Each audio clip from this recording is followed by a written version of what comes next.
Welcome to the Everyday Game Changers podcast. You will hear from everyday people in business, music, community, and more who are changing the game.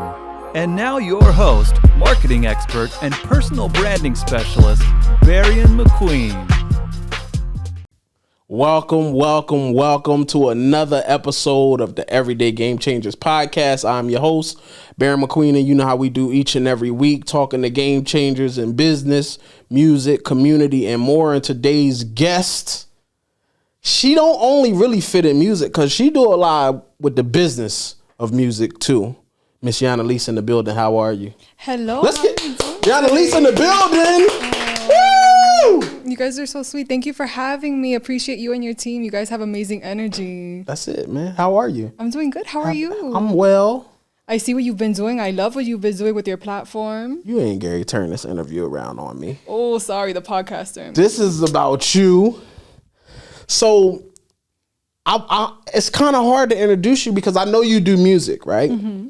But you really behind the scenes get to see a lot of this entertainment industry, from running the studio and working with artists. So talk to me about how are you even introduced to this music industry in general? So originally I had always been a singer-songwriter. Okay. And I went to school originally to be an audio engineer because I wanted to learn how to communicate with my engineer so I can tell them what I wanted on my vocal and not just be in the room saying I wanted to sound like this and not know the language. So I feel like once you learn how to talk the language, it's fluent. That's fire. That's just like kind of like what my teacher, Mr. Charles Dye, he instilled in me. So I went to school for that. And then after that, I started interning with Circle House. I interned for about 2 years, not getting paid. Wow. Just hustling and grinding because I'm like that. When I'm passionate about something, I have to give it my all or nothing. So where's my camera? Worked for 2 years without getting paid. That's a real internship. And look at what the results of that, man. So talk to me, like, yes. Circle House, like that's, yes, it's legendary, right? Anybody that's somebody who's been in Circle House or in the music business or came to Miami to record had to go to Circle House. Thank you so much for saying that. Honestly, I feel very humbled and I feel blessed to work there, and I'm honestly very grateful that they gave me the opportunity and they saw something in me from the beginning. Yeah. Especially when other people and other platforms didn't initially see it. I'm not going to name drop any studios or anything. Feel free to name. But, there's some executives that that passed up an opportunity that later on came back, like, trying to get it back. Try to double back. But I'm very loyal. So. That's dope. So once, So you went to school for engineering, though? What school did you go to? To SAE. SAE, okay. Right here in Miami. Yeah, we get some... Shout out to A2F Studios. We got a lot of people that interned there that started at SAU and then came to. Dope. A lot of them didn't last. Some of them did last. But that's just like everything. I like to say, like, there's gonna be some people, like, many are called, few are chosen. So I feel like in life we have to always remember that. And there's gonna be a whole bunch of people around you. And like I learned that especially in school. I started with like 50 kids in my class and we graduated like 10 of us. Wow. And being class president, it was hard because I tried to maintain like that energy, making sure everybody was motivated. I tried to make it like a thing where we were all like tightly knit, right, to keep it going. So I like how you just like subtly dropped, as class president. How do you become the class president? I was actually nominated. I don't know if you guys have heard of this artist named OG Curb, but he's actually the one who nominated me to be class president. OG Curb? Yes. That's my guy. Mind you, like, since the beginning, we've always clicked. Like, he was my first friend in school. Really? He told everybody from the beginning, he's like, you guys don't see it, but she's meant to be like a leader. Like, that's fire. And then the class believed in it, and we moved from there. OG Curb, that's my guy. Yeah, he's an amazing talent, very talented guy. He's a dope writer. I don't think people know he writes for a lot of people. He writes for a lot of females in the industry. Behind the scenes. And he's a beast. Like, he's very versatile. He could rap for himself. He can do different points of views. Like, he's very creative. Oh, shout out to OG Curb. That's my guy. That's my friend. I love him. That's my guy. So when you in this space of like, because you're not just like, you're in the business of running the studio, right? So how do you balance that aspect and then trying to do your own music career? So honestly, my mentor, BB Lewis, he always taught me there's enough hours in the day to get everything done if you properly time manage yourself. So what I do is I have an agenda where I plan ahead my day. I always plan like my week. Like on Sundays, I go ahead and I plan my whole week. So I'll go ahead and I'll segment myself. I have like timers on my phone where I'll go ahead and I'll get like my intervals in. I have like time to connect, meditate, and pray and stuff. But I also have like time for music, for writing, and for writing my book as well. And I have like different times, like, you know, scheduled just to make sure I touch everything. So then by the end of the week, even though it might not have seemed like I did a lot every day, when I look at the end of the week, I finished like all these tasks. Wow. So, you know, it's mini goals to accomplish big milestones. What you get the ability to see like a lot of artists come through a space, right? Yes, Big I artists, do. up and coming artists. What's a moment from you working at Circle House that you've never shared with them, that you remember? Oh my goodness, it was the day I met Jeremiah. Yes, I remember it was Hitmaker, Jeremiah. He had rented out like the studio and had booked a couple rooms, so there was a couple things going on in A and C. So no, it was A and B. So he had that whole segment where the kitchen is. And he started singing like romantically to me in a way where it was kind of funny. Like, you know, guys, how they are, just being R&B singers. And then, mind you, I was like, oh my goodness. And then from that moment, we had a conversation, very humble guy. He's super dope. But then after that, like we heard like what he was working on. Amazing. Like, amazing. He's one of the dope ones. What does your inspirations in music, like when we think, because I've heard 2 different type of records from you. Like I've heard some Latin records. I've heard some regular like R&B pop records. What would you call your style? That gets a little tricky now. Okay. Since I'm a Gemini, I know it probably doesn't have anything to do with anything, but I'm very... Team Gemini in the building.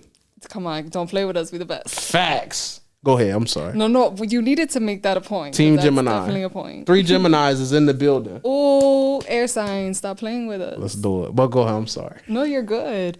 But I'm sorry. Where were we? Your music fusion. Oh, the music fusion. I like to just say I'm versatile. Like in the moment, depending on the beat that I hear, I just automatically let it flow through me. Like I have some salsa records coming on my new thing. I have some gospel records coming soon. Like I'm very versatile. It's really like what I feel. I would say like Latin trap, but also like R&B. So it really just varies. I don't like to box myself into like a category too much. If you had to pick some influences on you, even let's say getting into the music space or being a singer-songwriter, who are some of the influences? Okay, I have a bunch, but like my top 5 would be Evie Queen, like when it comes to reggaeton. Fire. When it comes to salsa, it would be Celia Cruz. Legend. When it comes to like R&B, I love Mary J. Blige. Legend. I love Sade. Like her voice was so different, her tonality, like the way she expresses herself, like her lyrical ability, she was so dope to me. And this one's gonna sound a little bit left field. Okay. Like, but Bad Bunny, like I know it would be like a guy, but it's just the way he's able to connect with multiple people, all across the world, and they feel like they're like all connected to him in a way. So to me, over the past 2 years, I'm like, there's no artist bigger than Bad Bunny right now. I agree with you 100%. And it's like, it don't matter what genre. It don't matter which radio station. I heard him on a country station. I heard him on an R&B station. I heard him on a hip hop station and the Latin stations. So it's like, I think like Latin artists used to struggle with, do I stay Latin and can I cross over into the American market? And he's probably the only person that's like, nah, I'm just gonna do me, and they gonna come to me no matter what. No, I agree. Him and Carol, they're like killing it when it comes to that. That's dope. I gotta ask though. Tell me.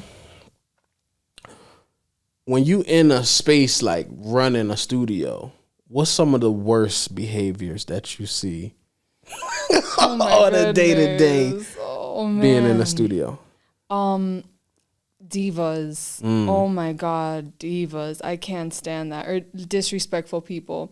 When it comes to clients, I've had clients that are like, the people that are actually bigger are way more humble than the people that are smaller. Like the people who are up and coming, they're trying to be something they're not. Instead of realizing that by kindness, that's how you grow. You're gonna get more out of me with honey than you are with salt. That's just how I am.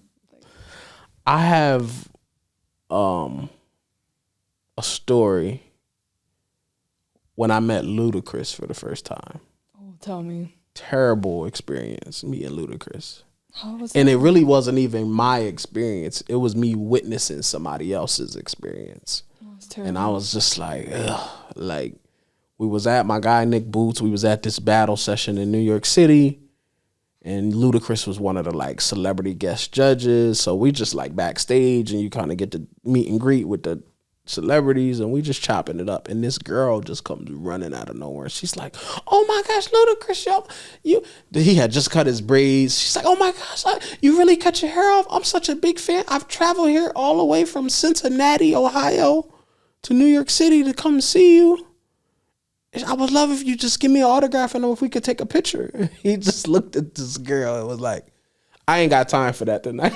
And I felt so bad for this girl. Oh my God. And she just was like froze. Like she didn't respond. She just was like shocked at his response. Wow. That I'm like, man, that fucking Ludacris is an asshole. Like, so I just always had this mindset that like, if you seeing this Ludacris, come on Everyday Game Changers and defend yourself and let us know, you was having a bad day. You human. But yeah, that's what I was gonna say. Like that's sad that she had to go through that. I know people are human and like, we have to always look at perspective when it comes to situations because we never know what he had just gone through in that moment. And maybe he didn't want to project energy, but he should have taken a little bit, in my opinion, the way I would have handled that situation, is just be a little more compassionate. give us some artist etiquette. I feel like you have to. Hey, Miss Yanelis, I drove here all the way from Ohio. I'm your biggest fan. I got all your CDs. Can I get an autograph and a picture? Oh my God, definitely. Come right here, guys. We can get a video. Let's get a draw. But if you didn't want to at the time, how would you respectfully decline? Guys, can we probably schedule it for a later date? Or maybe I can go ahead and get in contact with somebody in your thing. Let's get your email address or your phone number and make sure we stay in contact. So then definitely for the next event, tickets on me. So you show with repaying with a favor in that moment. And people are human. They're going to understand, especially if they drove all that way to come see you. Yeah. Like, they're going to be like, oh my God, like she wasn't a complete, Right. She considered like the fact that I wasted my time. Yeah. That's something you can't ever get back. I love that. What's your process like when you write records? Like when you go to the studio, do you write at home and then go to the studio, or do you write in the studio? I do both. It depends. So if, for example, I'm in the studio and I'm listening to beat packs that producers send me, then I'll go ahead and I turn on the mic. I record myself. So I'll go ahead and Of course you do. Go ahead. I'm salty. Nah, No, I'm kidding. You got the engineering experience, so it makes sense. I just feel like it's better. So then by the time the engineer gets in the room, I don't like wasting anybody's time because, like I say, it's valuable. So I want to make sure I have a good body of work or like something we can work on from there. So I'll go ahead and I'll do that. If I write at home, I'll go ahead and I'll like do it on my voice memos, come in and then I'll lay it down. What's the mood like in the studio? Is the lights got to be low? You got to have candles, or you just go in there? Honestly, this is like, I know it's probably TMI, but I have a thing where like I like to be super comfy in my sweatpants. I like to be barefoot. Like I turn on my candles, my incense. I pray before I start anything.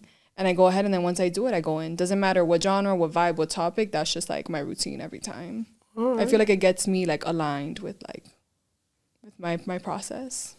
Do you write for other people? I do. Talk about it. Well, I have some up and coming projects with some big Latin artists I will be announcing very soon. Okay. So stay tuned. They're probably your favorite artists. Do you like with you being in the space and you so connected at Circle House? How do you get? Because I'm sure you get people that reach out to you that's like, yo, can you manage me? Did you oversee my career and help me get in the door? Like, how do you approach? So I actually am a mentor to a few people as well. Fire. I have a couple assistants. Okay. And I also am managing 3 artists' career right now. Really? Yes. They're up and coming artists. They actually are working with some big artists as well that they write for. Their names are Januel, Casey, and Menez. So basically they're like these super talented kids from Miami. I met them years ago. And ever since the beginning, we've always connected. I started managing them, and then I stopped when I went to school so I can get the knowledge, get the business background. And about like a couple years ago, I went ahead and I picked them back up, and I've just been helping them ever since. So do you like the behind the scenes aspect of the music industry rather than actually being the artist? I don't know if it's the Gemini in me, but I can't live the same day twice. So I like the fact that I could wake up one day and I could be behind the camera, editing a video, creating a website, having a marketing consultation, doing different things, getting content. Or at the same time, maybe I can go ahead and I could write a song. I could record the song. I could, sing the song. I could write the TV show. I could write the book. I like to just do different things because I feel like the same day over and over again is so boring. Like the people that be in the cubicles. 100%. And I feel like in life you have to serve. You can't just expect to receive. You have to serve. Like it's written in the word. That's like what it is. So that's not my belief. Everybody has their own beliefs. But I feel like when I help other people, it fulfills me. So then when it comes time for me to create, I'm more like at ease. I feel more like at a better state to create, a flowing state. So you like a walk-in record label. You talk about editing videos, doing websites. I actually do have a record label called Only Up Entertainment. Only Up and I feel like I heard that. I love repping it like all the time. Yep, okay. I feel like because that's the only way you can go is up. So that's like my motto. So I was like, I have to make that my label name. Only Up Entertainment. What's the future of Only Up Entertainment look like? So we're not just going to be a record label. I'm going to have a network of influencers. I'm going to go ahead. I want to create opportunities for people, like a platform. I eventually want to open up my own facility. So it can be like a creative space for kids who don't have a place to go, that they want to create music, do different things, that they can just come and find their space and grow and give them a platform. And I feel like in Miami, there's a lot of like people blocking other people's blessings. I don't want to do that. And I can name drop on that because it's happened to me. And I didn't like the experience of like someone being envious, blocking a blessing for me. So I want to make sure like the kids that are around me, like they never have to go through that because they shouldn't have to if they're just trying to make a difference, I hear D giggling in the back. D is my engineer for the day here at Collab Studios. Why? What I do? I have a nonprofit called Save the Creatives. And everything you was just saying, that's why you laughing, D? I have this nonprofit called She's Save so the cute. Creatives, and my goal for what Save the Creatives would be is like the YMCA for creatives, right? Amen. So I want podcast studios on one floor. I want recording studios on another floor. I want photo studios on another. And I just want content rooms, everything. all of that, just the hub for creatives to come in. So just listening to you talk, I can Oh my hear God, that's D in the amazing to background hear. laughing. So I'm like, oh, she can hear the vision. You see it, right? Oh my goodness, that's amazing to hear that you're on that type of energy, and the fact that you actually think about planting these seeds for other people, like you're gonna reap that later. So that's amazing that you're thinking of doing. What that. you doing tomorrow? I have to go cover an event for an ice cream shop that they booked me to do something, and then I have a session after. Okay. Why? We have a Save the Creatives workshop tomorrow. Why? What time? From 1 to 4. Okay, definitely send me the info. I'll make it out there. I think you'll be just to put some eyes on kind of what we're doing because I would love to do that. That's your amazing. vision aligns with kind of what we trying to do. So I'm the goal is to buy a building. I want to buy my own building. And Amen. Same. We're gonna gut this thing out and build it exactly how we want it, just for the creatives. And it's not really a money thing. It's just like, yo, just come and create. Amen. We could be the first nonprofit record label. Right? Listen, now you're thinking big. Right? That's what I'm talking Who's about. done that? Who's broken artists from a nonprofit organization?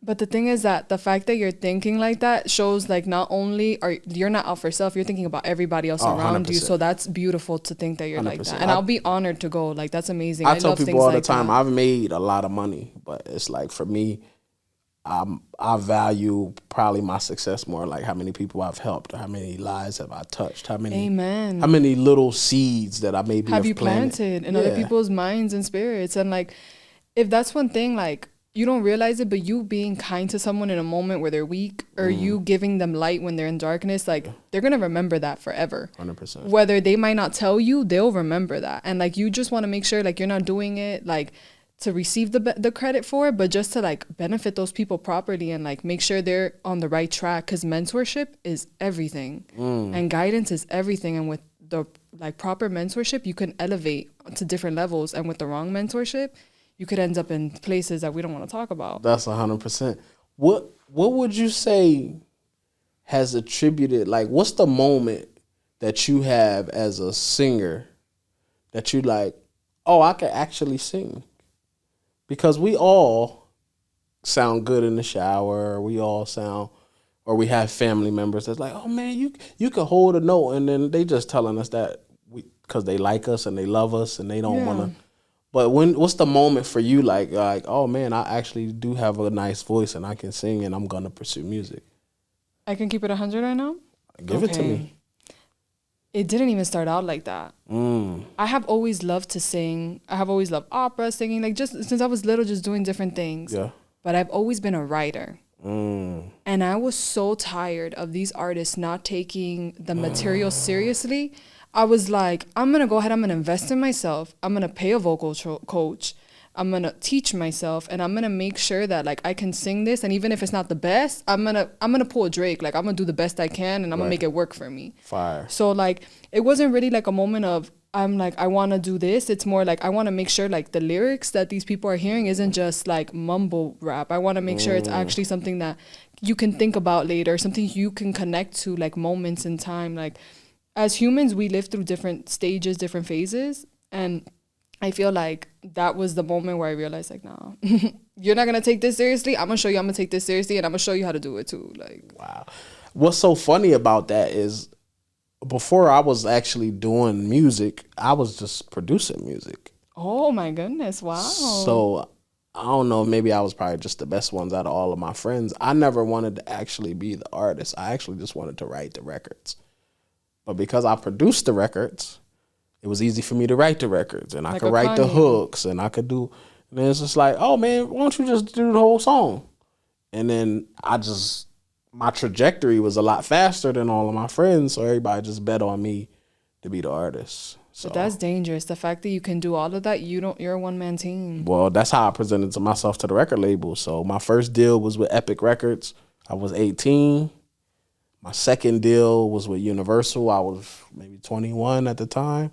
But actually, at the time at Epic Records, Hitmaker was the only other rapper on the label at the time. Oh, wow. He's actually at the studio today. Shout out to Hitmaker. So he was the only one. So at the time, they weren't really a hip-hop label. They were like a pop label. So it was Sean Kingston was there. Kat DeLuna was there. Oh, I love her. So that was the bread and butter for the label. But Hitmaker, Young Berg at the time when we was the only other. Oh my goodness, Young Berg. I forgot about that stage. Yeah. So that was the Young Berg era when I was at Epic. But congratulations. That's amazing. It wasn't bad. You know, I think the thing about that people don't understand about the music business is once the A&R who signs you gets fired, you kind of get shuffled around in a record label, right? Mm-hmm. So the A&R who signed me, he got let go. And I kind of got shuffled around, and they was like, look, we just going to go in a different direction. But I never spent budget money because I always engineered myself. I always produced my own records, and I always paid for my own studio time. So you saved them a lot of money at that Yeah, so when I left, I never had no bad blood with none of the record labels. Universal, none of them, because I never spent the budget. So I got my advance, and they was just like, you kind of free to go. And I was like, cool. So that was my. But that's amazing. Like the fact that you're able to leave with a clean face, a lot of people don't know how to do that. That takes a lot of emotional intelligence and maturity to be able to walk away from a situation and not burn bridges, even though you feel a type of way. Definitely was disgruntled at Universal. I was definitely disgruntled because I couldn't put music out at the time. Oh my gosh. So it was just like people who had watched this progression. My fans been watching me since 16. I blew up on MySpace is how I got signed. Oh, wow. So from MySpace, I got my first deal. But these people had been waiting for me to finally put a project out. So this is from 16 to like my Universal situation was 21. So that's like 4 or 5 years of just me just putting out mixtapes just to feed the people until I could finally get to like the album stage. And I didn't put an album out in stores until I was 30. And I finally put an album out independently, and then I retired. I'm like, this is it. I'm over being an artist. I'm sorry that you went through that, but I'm so happy the fact that you were able to actually get your album out finally. Like, yes. I'm so happy you were able to get that done. But that was the thing what I tell people. I don't have no regrets with, like, it's a lot of pressure to be an artist. Like, I couldn't just go to Walmart in the middle of the night, like, without having to be full rapper mode. Like, I'm like, oh, I just want to run a Wawa real quick and get a sub, but it's like I'm running into somebody, and so that and you're standing outside of a building and somebody recognizes you and you're not looking your best, and you're like, oh, it's crazy. My mom always thought I was playing around with music until she started reaping the benefits of being my mom. So she never went to no shows because my mom was very religious. So me being in the hip hop space, she never was like, you cussing, you rapping, you know. God don't like that type stuff. So she never really supported my music, but my grandma was my number one fan. I love that. And I'm like, that's when I kind of was like, man, I might gotta stop cussing because my grandma was taking my mixtapes to Blue Cross and playing it for all her co-workers, and I'm like cussing and talking about big booties, and it's just like, but my grandma didn't care. She was my number one fan. She had all my posters. She knew. If that's one thing, like not stepping out of place or anything, I realized there's some people who are that when they really support who you are, they're gonna support you no matter what you do. That was my grandma. And those are the people that you really gotta hold closely, like really closely to you, because those are your writers. That was my grandma, man. My mom called me randomly one day. I was on tour. I was in London, and my mom called me and she was like, "Son, I wanted to, like, you really doing music, huh?" And I was like, Mom, I only been doing it for like 10 years. What's up? She's like, you know, your grandma called me and she told me I need to start taking you serious. And she got all your posters and all of the stuff hung up at her house. God, I love that. And I'm just like, yeah, I'm kind of a big deal. And my mom was like, yeah, I just didn't really know. You know, that's not really my music. And then she works in a hospital. The younger kids that worked with my mom knew me and found out she was my mom. So now she got the perks at work now that, you know, she be to the dot's mom, and she's like, yeah, the kids asked me, let me see if I can FaceTime you so the kids can see. So she got this new little bop at work because she's my mom. We going to restaurants and they getting to see us in the back, and she's like, son, I guess you was really doing something with that music, huh? And I'm like, yeah, you like only 10 years late. Oh my God. But I mean, you know, she I'm came really around. glad that you had that full circle moment, though. That's beautiful. She came around. The way like the universe works, like this person that always believed in you, like your mom, but she loves you like crazy. I bet. Yeah. So I think she like this new space that I'm in, like with like the podcast and the business. But I tell people everything they see me doing business now. I learned all this from the music industry. Oof, amen. Same. It's the same thing. It's the same industry, different sharks, different people you gotta look out for. It's the music business. No, 100%. And like, if that's one thing you're on point about, is this industry is school. Every day you're learning, and you could learn from the intern to the CEO to the person running the board to the person in front of the camera. Everybody has a different lesson. And you can never think you know everything. So the fact that you were able to adapt all that knowledge and rebrand yourself like that shows innovation, that shows creativity, that shows leveling up. Like, remember, I do marketing. So like, look, I'm listening, like, keep talking. Oh my goodness. But like, just marketing wise, it's really hard. Like, I've working at a record label in my past, like as well.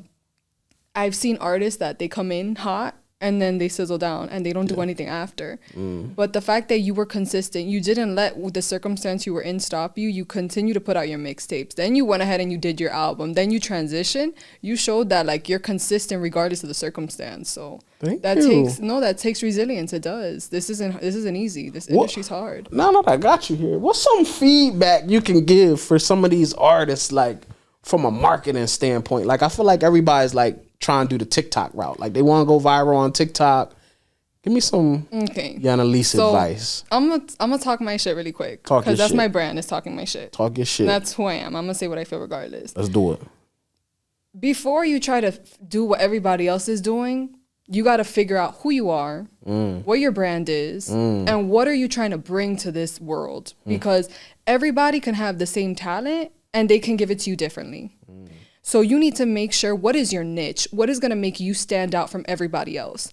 I don't want to see the same Instagram thing all the time. I want somebody I can connect with. I'm not saying you can't be gorgeous, you can't be beautiful. Everybody's beautiful the way they are, shape, body size, all of that.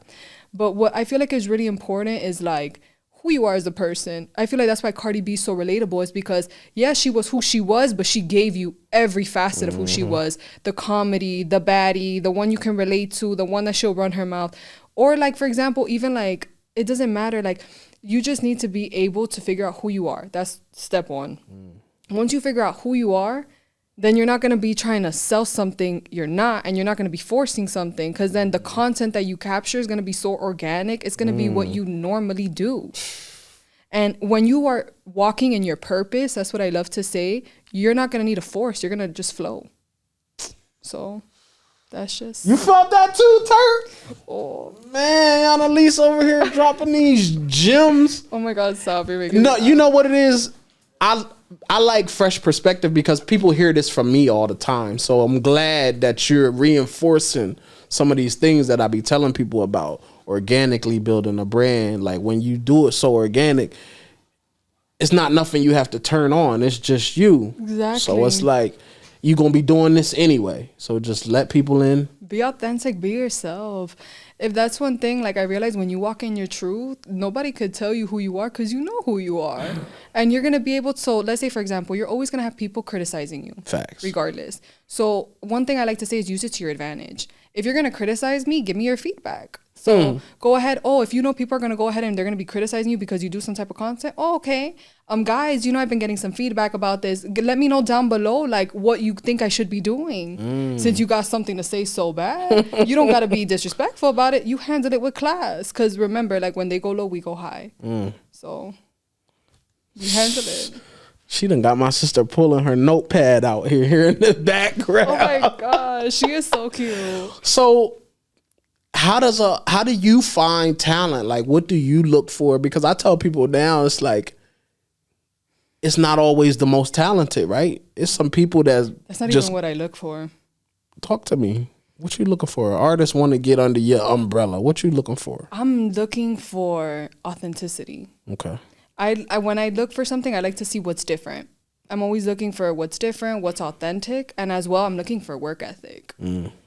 I can build talent, and I'm not talking about, we've seen artists get auto-tune, we've seen influencers get in front of a camera, we've seen girls turn into models, we've seen all that happen with the proper mentorship and guidance like we were talking about. That's why I always look for work ethic, because if I know you're hardworking, we can go ahead and try 30 different things with you, and you're not going to give up on the second idea because it didn't work for you. And one thing about this is that you're going to have to throw 100 stones to hit 2, but you need to stay with that, like, okay, I got to stay hungry. I got to stay on my P's and Q's, because you can't let that affect you. You're going to get knocked down 1,000,000 times, but you got to keep getting back up. So resilience, I'm always looking for that. So. Wow. What's your top, I know you gave me like some of your influences from music. What's your top 5 artists of all time? Any genre, male, female, of all time. Goodness, that is so hard. Like the my favorites? Your Mount Rushmore. Oof. Okay. When it comes to like actually just like, I'm not nothing personal, just music, it would be Whitney Houston. That woman's voice, oh my God, uncomparable to me. Aretha Franklin, she's amazing. This is like kind of left field, but Mark Anthony. Really? Yeah, I love Mark Anthony. Oh my gosh. I feel like he has been keeping the salsa movement alive for a long time, since the legends have put the torch down. Romeo Santos. Oh my goodness, I love him. He was able to be a part of a band and then go ahead and break off by himself, and like that to me is like amazing. I love his music. And oh my goodness. One more. Damn, this is hard. I don't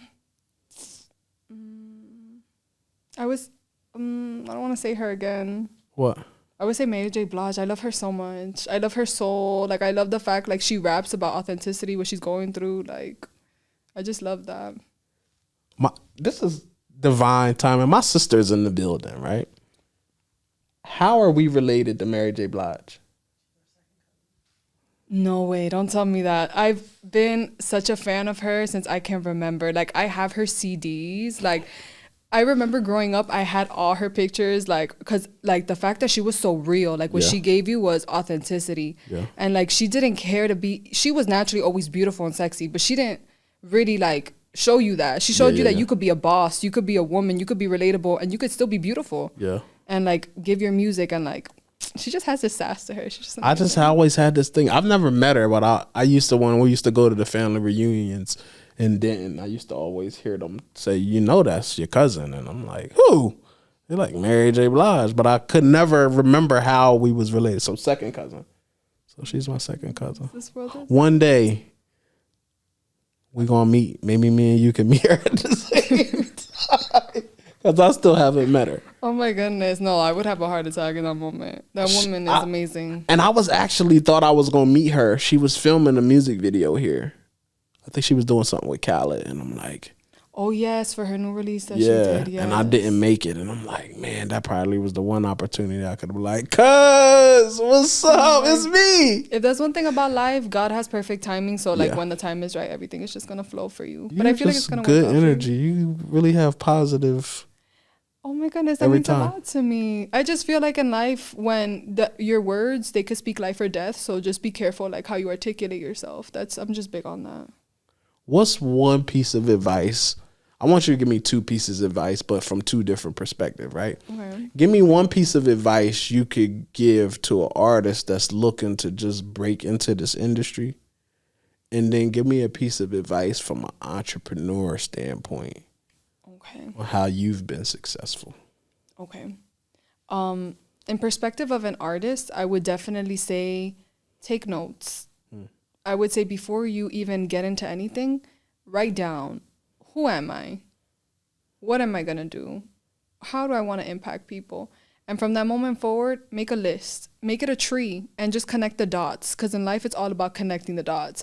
If you want to be an artist, what route are you going to try to go in? Do you want to be an engineer? Do you want to be an influencer? Are you going to be a what are you going to do to get your music out there? Because if that's one thing I tell every artist, don't wait for the platform to come to you. Create your own platform. So then by the time that you get people that are interested in working with you and collaborating with you, you already have traction going on. And you have something you can stand on firmly. So it's like leverage for you. So definitely do that and stay consistent. In this industry, it's going to get hard. It's going to get difficult. And one of my favorite Bible verses, it talks about staying steady in the storm. So just stay steady in this storm. This industry can get a little rough. But if you can actually survive it, you're going to reap the benefits on another level. So that would be like my advice when it comes to that. And make sure you know everything going on. Remember, this world isn't just digital. Like, even though we like to just remember that it's like that, remember all the facets that come to it. Make sure you're connecting to the audience on every level, digitally, word of mouth, connect with the people. Make sure you're actually like, if you see that you want to be an artist and there's people that you can network with those people face to face. Show those people that, you know, in unity, there's strength. So if you automatically are separated, it's 50%, 50%. But mathematically speaking, if you unite, collaborate, you're growing, you're expanding. So just collaborate as well. That would be when it comes to like the artist standpoint. Yeah. When it comes to the entrepreneur standpoint, I would say create your business based off your brand. So that way, your business, you're constantly going to be building what you're trying to build. You're not going to be trying to build so many different things. Where you're going to be building is going to be who you are, and it's going to be your foundation, your empire. So if, for example, you know you want to be an artist, but you know you're a boss, producer, A&R engineer, like you got something. Create a label. If you don't want to create a label, create an A&R like distributorship. Create something where you can create that platform of just bringing in all those people and creating that plethora of just having all those possibilities of different opportunities with different people, and you can expand to different audiences. Yeah. And also make sure you're very organized and you set deadlines to yourself and you hold yourself accountable. If you do not hold yourself accountable, nobody's going to hold you accountable. And even though you might think you have somebody to do that, you're like, you got to make sure you're on point, because if you're not, you're going to get sidetracked and you're going to waste time, and that's the one thing you can't get back. So 3 years from now, what's Miss Yanelis doing? I would like to have my nonprofit like already established. Fire. I would like to go ahead and my book is going to be released now during winter time. So I would like to already have have that moving as well. And my album, I want to have an album not only connecting to like artists in certain genres, but I just want to leave a message behind. Something that somebody can listen to and like, not really like the Bible per se, because it's not going to be 100% religious, but just like a rule book to life from my perspective and how I've lived. So. Miss Yanelis, I want to thank you for blessing us with your energy. Oh my goodness. No, thank you These so much for the gems. opportunity to be You probably here. gonna have a lot of promo clips to be able to use because you dropped a lot of game. Oh my goodness. You guys are amazing. Thank you for having me here. I'm But beyond I grateful. want to thank you. So y'all have it, man. Another episode of the Everyday Game Changers. Everyday people doing great things, and today's episode was no different.